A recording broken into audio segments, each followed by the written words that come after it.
Hello दोस्तों, आपका मैं स्वागत करता हूं हमारे YouTube चैनल सीबीएसई केंद्र पर। जैसे जानते हो आप, जब भी आता हूं कुछ खास लेकर आता हूं। तो इस बार मैं फिर से लौट कर आया हूं सीबीएसई के बच्चों के लिए। क्या लेकर आया हूं मैं? तो मैटर इन आवर सराउंडिंग के पार्ट 2 की मैं वीडियो लेकर आया हूं। बेटा, बहुत सारे इंपॉर्टेंट क्वेश्चन मैं लेकर आ रहा हूं। आप ध्यान से सारे क्वेश्चनों को कॉपी में लिखो, याद करो बेटा। पेपर के लिए इंपॉर्टेंट है सारे क्वेश्चन।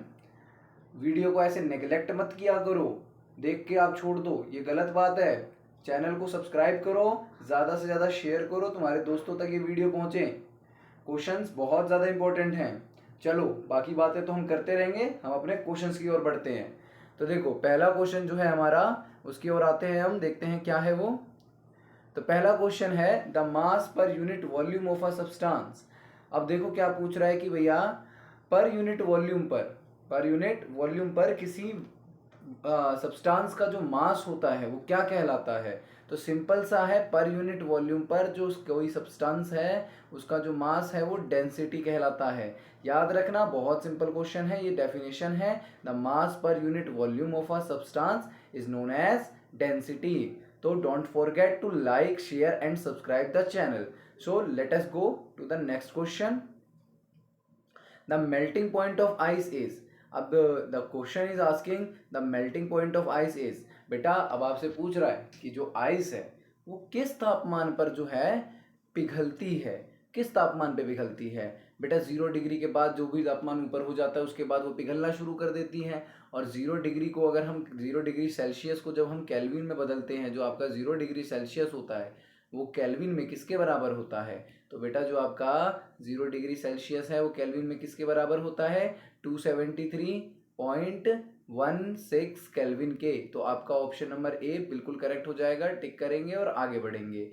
ठीक है, वीडियो को पॉज करके आंसर देने की कोशिश किया करो। चैप्टर आपने पढ़ा है, ठीक है? तो चैप्टर आपने पढ़ा है, शॉर्टकट मत अपनाओ। चैप्टर को रीड करो, फिर एमसीक्यू क्वेश्चंस को करो। चैप्टर बहुत अच्छा चैप्टर है बेटा। आपके साइंस की बुक जो आपकी बहुत ही बेहतरीन किताब है, नॉलेज वाली किताब है। पढ़ो, फिर आओ, फिर क्वेश्चंस को करो। What is dry ice? अब ड्राई आइस क्या है? तो कई बार मैंने क्लास में भी, हमारे यहाँ ऑफलाइन क्लासेस भी होती हैं, उसमें भी बताया है। और कई बार पिछले वीडियोस में भी मैंने बताया है कि जो ड्राई आइस है बेटा उसका फॉर्मूला होता है solid carbon dioxide. Solid carbon dioxide यानी भैया सॉलिड CO2 को हम ड्राई आइस भी कहते हैं। तो सॉलिड CO2 को बेटा हम ड्राई आइस भी कहते हैं, ध्यान रखना मेरे प्यारे साथियों। चलो हम आगे बढ़ते हैं। Which of the following state is responsible for the glow in the sun and stars? अब देखो क्या कह रहा है। मैटर की नॉर्मली हमारे पास 3 स्टेट्स होती है बेटा, ध्यान रखना मेरे दोस्तों। जो मैटर होता है जनरली जो उसकी हमारे पास स्टेट्स होती हैं वो 3 स्टेट्स होती हैं। कौन कौन सी? Solid, liquid, gas. लेकिन 2 यूनिक स्टेट्स भी हैं, एक आपकी प्लाज्मा और दूसरी बोस आइंस्टाइन कंडेंसेट। तो प्लाज्मा जो स्टेट होती है वो भैया ग्लो के लिए, चमक के लिए रिस्पॉन्सिबल होती है। स्टार्स और सन्स चमकते हैं ना, वो ग्लो करते हैं। क्यों करते हैं? क्योंकि उनके अंदर एक स्टेट ऑफ मैटर पाया जाता है जिसे हम बोलते हैं प्लाज्मा। समझ गए? आई होप आपको समझ आ रहा होगा। रट्टे मत मारना सवाल के, समझना। ठीक है, चलो आगे बढ़ते हैं। Which of the following phenomenon takes place when we add a drop of Dettol into the water? अब देखो क्या कह रहा है, सिंपल सवाल है, एकदम प्यारा सा सवाल आ गया कि ये बताओ इनमें से कौन सा एक प्रोसेस है या फिनोमिनन है जो होता है जब हम क्या करते हैं, कुछ डेटॉल की बूंदों को पानी में डालते हैं। अब आप ये बताओ, जब आप डेटॉल की बूंदों को पानी में डालोगे, एक ढक्कन डेटॉल आपने पानी में डाला, तो जो डेटॉल है वो पूरा पानी में मिल जाता है। यानी जो डेटॉल का जो पार्टिकल्स होते हैं और जो वाटर के पार्टिकल्स होते हैं वो आप मिक्स हो जाते हैं, आपस में मिक्स हो जाते हैं बेटा। तो आपस में जो पार्टिकल्स का मिलना होता है, हमने काफ़ी अच्छे से पढ़ा है कि भैया 2 अलग अलग मैटर के पार्टिकल्स का मिलना क्या कहलाता है? मन में आंसर तो आ गया होगा, लड्डू फूट रहे होंगे कि सर बहुत आसान सवाल है। हाँ, तो भैया 2 अलग अलग मैटर्स का, पार्टिकल्स का मिलना क्या कहलाता है? डिफ्यूजन कहलाता है। आंसर दिया करो, कमेंट में आंसर लिखा करो, कोशिश करो कि आपसे सारे सवाल हो जाएं। चलिए आगे नेक्स्ट क्वेश्चन की तरफ बढ़ते हैं। During summer water kept in an earthen pot becomes cool because of the phenomenon. अब एक बात बताओ, पहले तो ये अर्थन पॉट क्या होता है इसको याद रखना। अर्थन पॉट जो होता है मिट्टी के घड़े को कहते हैं, मटका जो होता है उसको अर्थन पॉट कहते हैं। अब गर्मियों के टाइम पे हम अर्थन पॉट में यानी मिट्टी के घड़े में पानी को रखते हैं। अब जब हम मिट्टी के घड़े में पानी को रखते हैं तो उसमें वो घड़े में रखा गया पानी ठंडा हो जाता है। हो जाता है नहीं हो जाता है? कभी पिया है आपने बेटा? पिया है तो कमेंट करके बताओ कि हाँ बेटा हमने पिया है मिट्टी के घड़े में पानी। पिया करो, स्वास्थ्य के लिए अच्छा होता है। ये फ्रिज व्रिज का पानी तो नुकसान पहुंचाता है, मजबूरी में पीना पड़ता है। अगर आपके पास घड़ा उपलब्ध है तो उसमें पानी पिया करो। मिट्टी के जो आपके मिट्टी में कुछ इंपॉर्टेंट न्यूट्रिएंट्स होते हैं, सॉल्ट्स होती हैं जो आपके शरीर में जाती हैं, जो फायदा पहुंचाती हैं आपको, तो मिट्टी का घड़ा बहुत फायदेमंद होता है। उसमें रखा गया पानी तो उससे ज़्यादा फायदेमंद होता है।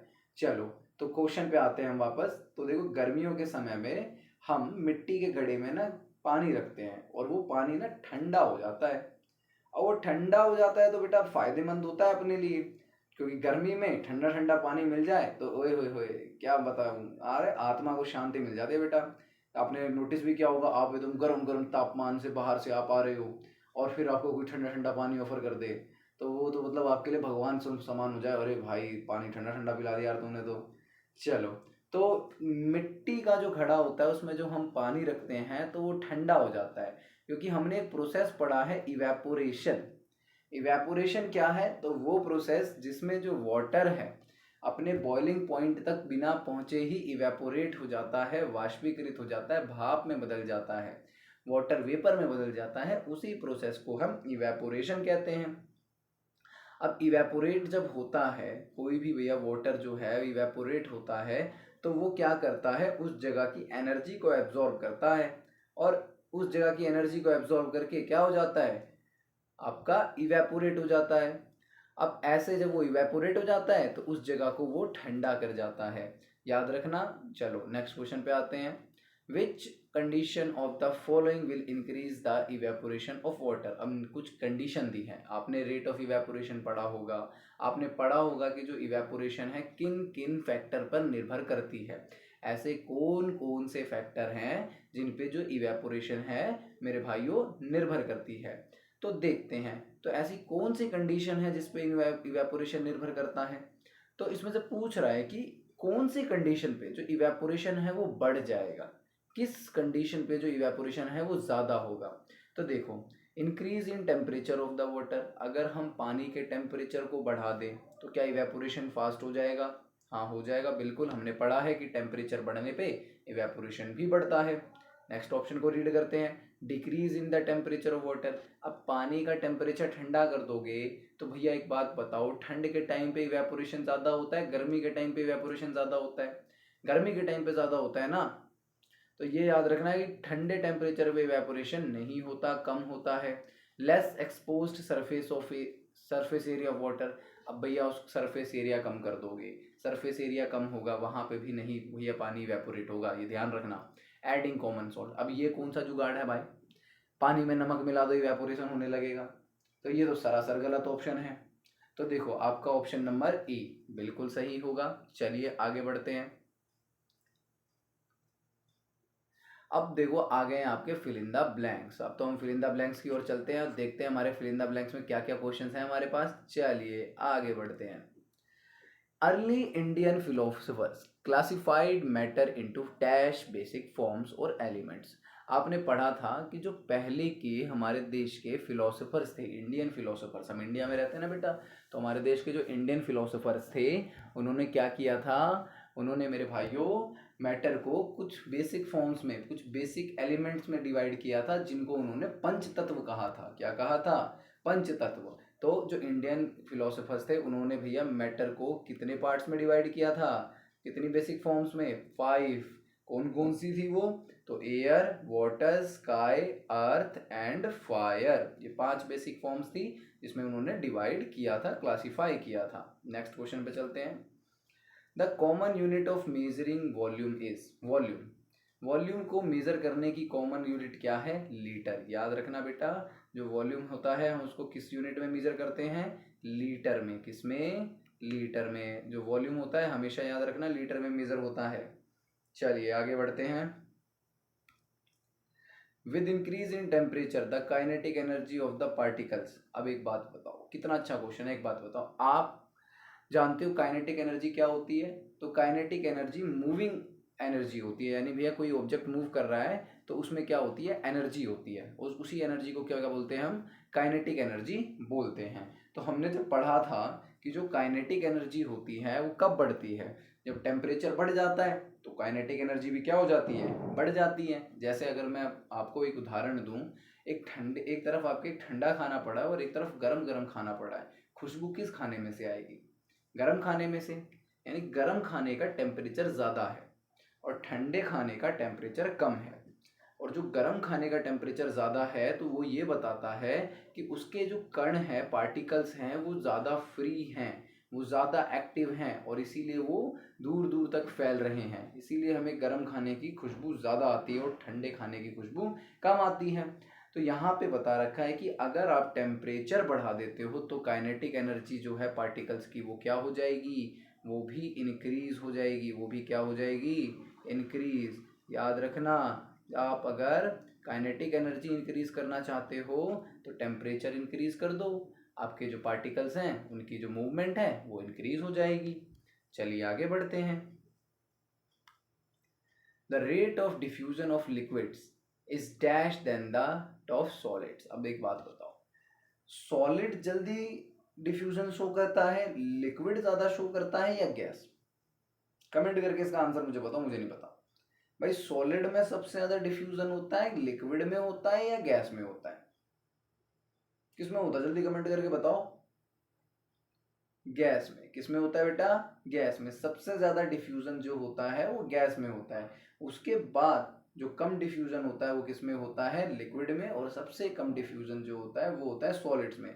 तो यहाँ पे पूछ रहा है कि जो लिक्विड है, लिक्विड में जो डिफ्यूजन की जो दर है, रेट ऑफ डिफ्यूजन जो है, वो सॉलिड की तुलना में कैसा होता है? ज़्यादा होता है, कम होता है? तो आप याद रखेंगे कि जो डिफ्यूजन है, रेट ऑफ डिफ्यूजन जो है वो लिक्विड में सॉलिड की तुलना में क्या होता है? हाई होता है। कैसा होता है? हाई, ज़्यादा होता है। चलिए आगे बढ़ते हैं। To change a temperature on the Kelvin scale to the Celsius scale you have to subtract dash from the given temperature. अब देखो छोटा सा सवाल है, याद भी करवाया मैंने कई बार, बताया है कि जब आप केल्विन को सेल्सियस में बदलते हो, आप जब केल्विन को सेल्सियस में बदलते हो तो आपको 273 को क्या करना पड़ता है? दिए गए टेम्परेचर में से माइनस करना होता है। यही करना होता है। तो यहाँ पे भी वही पूछ रहा है कि अगर आप केल्विन स्केल से सेल्सियस स्केल की तरफ जाते हो तो किसको माइनस करोगे? आप या दिए गए टेम्परेचर में से 273 को क्या करोगे? माइनस करोगे। चलो नेक्स्ट क्वेश्चन पे चलते हैं। Dash is the amount of water vapour present in the air. छोटा सा कॉन्सेप्ट है, बचपन से पढ़ते आ रहे हो, छठी में भी था, सातवीं में भी था और आठवीं में भी है। ठीक है, पढ़ाई अगर ढंग से करी होगी तो पता भी होगा कि भैया पानी के कणों का, यानी जो वाटर वेपर्स होते हैं, अमाउंट ऑफ वाटर वेपर, यानी भैया पानी के कणों की मात्रा जो वातावरण में उपस्थित होती है उसको हम क्या बोलते हैं? नमी बोलते हो, आर्द्रता बोलते हो, छोटे शब्दों में ह्यूमिडिटी बोलोगे। क्या बोलोगे? ह्यूमिडिटी। यानी the amount of water vapour present in the air is known as humidity. Humidity बोलेंगे। क्या बोलेंगे? ह्यूमिडिटी। चलो याद रखना, आसान क्वेश्चन था वैसे। True false. अब भैया आते हैं ट्रू फॉल्स पे। अपनी गाड़ी को आगे बढ़ाते हुए हम ले आए हैं ट्रू फॉल्स पे। देखते हैं हमारी गाड़ी अब कहाँ चलती है हमको लेके। चलिए भैया, रेलगाड़ी छुक छुक छुक छुक। चलिए, gases are highly compressible as compare to solids and liquid. अब आपसे पूछ रहा है आप गैसों को कंप्रेस कर सकते हो, यानी जो गैस के पार्टिकल्स होते हैं उनको ज़्यादा से ज़्यादा दबाया जा सकता है। सॉलिड और लिक्विड की तुलना में उनको ज़्यादा से ज़्यादा दबाया जा सकता है। तो ये बात तो बिल्कुल ट्रू है भाई। ये बात बिल्कुल क्या है? ट्रू। याद रखना, बड़े बड़े अक्षरों में लिख दो, ये बात क्या है? बिल्कुल ट्रू। कि जो सॉलिड्स होती हैं और जो गैस होते हैं, सॉरी, जो सॉलिड्स हैं और जो लिक्विड्स हैं वो गैस की तुलना में कम कंप्रेसिबल होते हैं। गैसेस हाईली कंप्रेसिबल होती हैं। याद रखना, पॉइंट है ये, लिख लेना इसको। Liquids have fixed volume and shape. जो लिक्विड्स हैं उनका जो वॉल्यूम होता है वो फिक्स्ड होता है और जो शेप होता है वो भी फिक्स्ड होता है। ट्रू और फॉल्स कमेंट कर दो, जल्दी से आंसर बता दो भाई, बहुत आसान सवाल है। अब एक बात बताओ, पढ़ा होगा तो पता होगा कि जो लिक्विड्स होते हैं उनका वॉल्यूम तो फिक्स होता है, लेकिन कभी तुमने भैया लिक्विड कभी देखा है किसी शेप में? तुमने कभी देखा है ट्राइंगल के आकार का लिक्विड कोई है? मान लो पानी है, तो तुमने कभी पानी देखा है? कभी सर्कल के आकार का पानी है या भैया ट्राइंगल, रेक्टेंगल, स्क्वायर के आकार का पानी? नहीं देखा ना भाई। तो लिक्विड की कोई फिक्स्ड शेप तो नहीं है, लेकिन उसका फिक्स्ड वॉल्यूम है। तो यहाँ पे ये आधा सही है आधा गलत है, लेकिन हमें तो पता है कि दोनों अगर ये पूरा ही दिया है तो एक सवाल है, तो एक पॉइंट सही है दूसरा गलत है, तो ये क्या कहलाएगा? फॉल्स। क्या कहलाएगा बेटा? फॉल्स कहलाएगा। क्या कहलाएगा? फॉल्स। तो liquids have fixed volume, liquid का वॉल्यूम फिक्स्ड होता है, शेप फिक्स नहीं होती, याद रखना। चलो देखो, compressed natural gas is used as fuel these days in vehicles. आजकल जो सीएनजी है उसका बहुत ज़्यादा इस्तेमाल होता है गाड़ियों में एक फ्यूल की तरह। ये बात सही है या गलत है?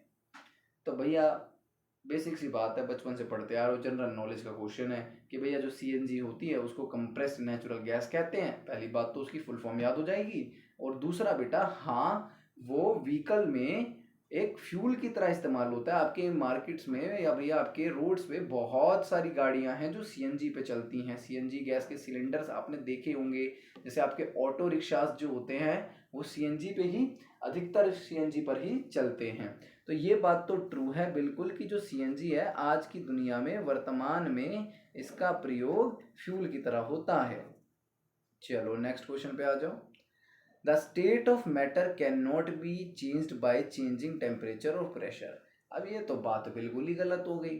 टेम्परेचर चेंज करके तो हम भैया चेंज कर देते हैं मैटर का स्टेट। सॉलिड है, टेम्परेचर बढ़ा दो लिक्विड बन जाता है, लिक्विड है टेम्परेचर बढ़ा दो गैस बन जाता है। ठीक है, फिर ऐसे भैया गैस है, प्रेशर बढ़ा दो टेम्परेचर घटा दो तो भैया आपका लिक्विड बन जाता है।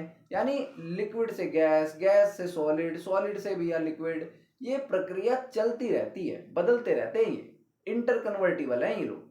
ठीक है, आपस में बदल सकते हैं हम इनको। तो ये बात तो इसने गलत लिख दी कि भैया the state of matter can not be changed. अरे मैटर की स्टेट को हम चेंज कर सकते हैं भाई, और चेंज भी कर सकते हैं तो किसकी मदद से? टेम्परेचर और प्रेशर की मदद से। तो ये तो भाई सरासर गलत बात है, ये भैया गलत है, फॉल्स है ऑप्शन। ये ऑप्शन क्या है बेटा? फॉल्स है मेरे दोस्तों। चलो आगे बढ़ते हैं नेक्स्ट क्वेश्चन की तरफ। The states of matter are interconvertible. अब जो मैटर है उनकी जो स्टेट्स होती है वो इंटर कन्वर्टिबल है, यानी वो आपस में बदली जा सकती हैं। सॉलिड को लिक्विड बना सकते हैं, लिक्विड को गैस बना सकते हैं, गैस को सॉलिड बना सकते हैं, गैस को लिक्विड बना सकते हैं, यानी आपस में कन्वर्ट कर सकते हैं, इंटर कन्वर्टिबल है। तो ये बात तो ट्रू होगी भाई, ये बात क्या हो गई? ट्रू। ये बात हो गई आपकी ट्रू, याद रखिएगा। चलिए आगे बढ़ते हैं। In solids the space between the particles is maximum. और रे रे रे, एक बात बताओ बेटा, आप कुर्सी पे बैठे हो, बेड पे बैठे हो, कहीं भी बैठे हो, अभी आप बैठ के वीडियो देख रहे होगे, तो एक बात बताओ, आप किसी सॉलिड पे ही बैठे होगे, ठीक है, तो क्या आप उस सॉलिड पे बैठे हो तो क्या उसके पार्टिकल्स इधर उधर हो गए? जैसे ही आप बैठे वो फैल गए, आप गिर गए धड़ से, ऐसा तो नहीं हुआ? तो सवाल तो यही कह रहा है कि जो सॉलिड होते हैं उसके पार्टिकल्स के बीच में स्पेस बहुत ज्यादा होती है। ऐसी तो बात नहीं है ना बेटा, स्पेस ज्यादा नहीं होती। उसके पार्टिकल्स के जो पार्टिकल्स होते हैं वो तो और ज्यादा आपस में क्या होते हैं? अट्रैक्ट होते हैं, बहुत ज्यादा पास होते हैं, इतना क्लोजली टाइट पैक्ड होते हैं कि उनके बीच में ना के बराबर नेग्लिजिबल स्पेस होता है।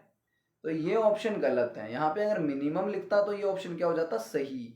लेकिन यहाँ पे अभी ये ऑप्शन क्या है? गलत, क्योंकि यहाँ पे मैक्सिमम लिखा है। सबसे ज्यादा मैक्सिमम स्पेस जो होता है पार्टिकल्स में वो होता है गैस में, ये याद रखना, और इंटरमीडिएट होता है लिक्विड में। अब यहाँ पे कह रहे हैं match the following unit of temperature. Temperature की यूनिट क्या है? टेम्परेचर को किस में मापते हैं? पिछली वीडियो में भी करवाया है सवाल बेटा, ये पिछली वीडियो में भी। टेम्परेचर की यूनिट है आपकी केल्विन। क्या है? केल्विन। दूसरा बेटा आपका ऐसा यूनिट ऑफ मास। मास को किस में मापते हो? किसी वस्तु का वजन किस में मापते हो? किलोग्राम में मापते हो।